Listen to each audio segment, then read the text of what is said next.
Ford Mustang Mach 1 2021 UK review.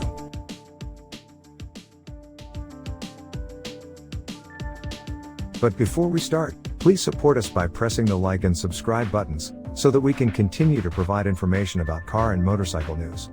Also turn on the bell button to get the latest updates. Your support means a lot to us. Thank you. Ask anyone at Ford and they'll tell you there's plenty of life left in the Mustang yet, but given the firm has promised its entire European lineup will be available as a plug-in hybrid or full EV by 2026, you can't help feeling time is running out for the naturally aspirated V8. Best make sure this latest pony car is a corker, then.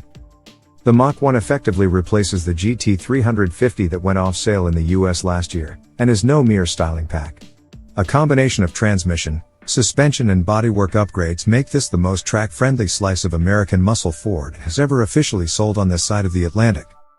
A bespoke front splitter, underfloor chassis tray and rear diffuser deliver a combined 22% of extra downforce over the regular Mustang GT, while the new-look front end has been sculpted for optimum aerodynamic performance.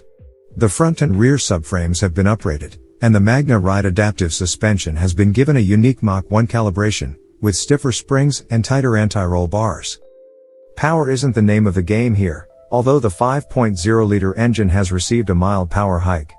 A new intake manifold, oil cooler and oil filter have helped liberate an additional 11 bhp over the Mustang GT, for a total output of 454 bhp and 390 pounds-foot. Drive is sent to the rear wheels via a Shelby-sourced 6-speed manual transmission, which now includes rev matching and a short-throw shifter for sharper gear changes.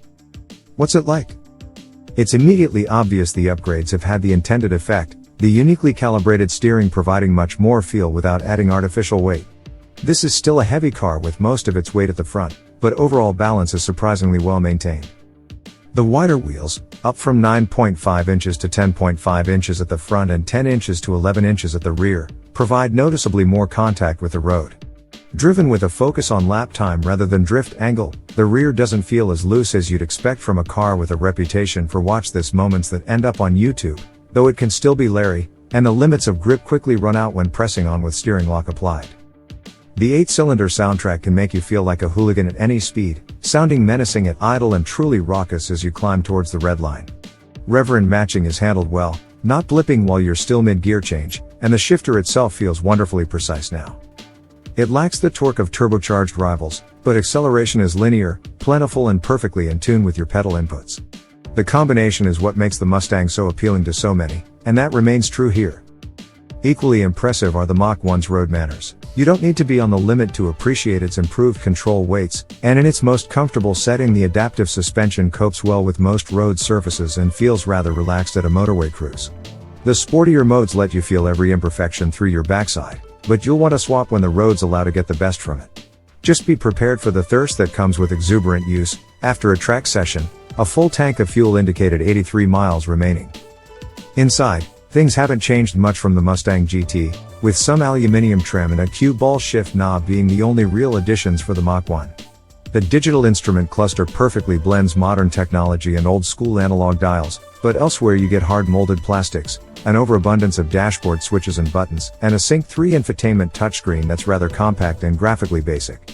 The cabin is still roomy, with 4 usable seats and plenty of storage, but anyone expecting a certain level of material quality from a 50 grand sports car might be disappointed. Should I buy one? The Mach 1's improvements can be felt on the road as well as on track, and they do nothing to dent the Mustang's enduring muscle car appeal.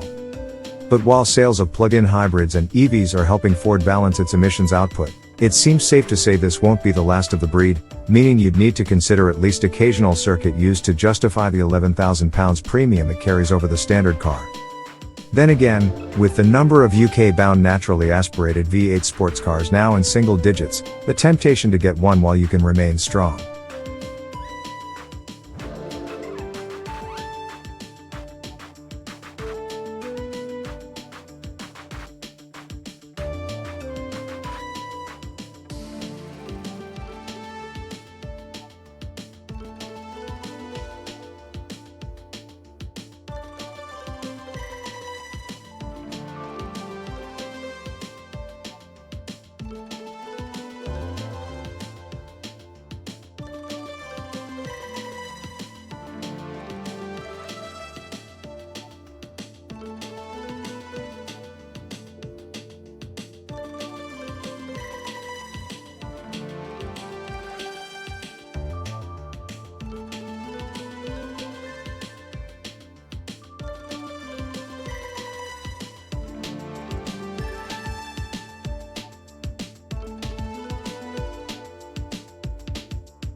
Thanks for watching. Drop a like. Leave a comment. And don't forget to subscribe to watch more videos like this.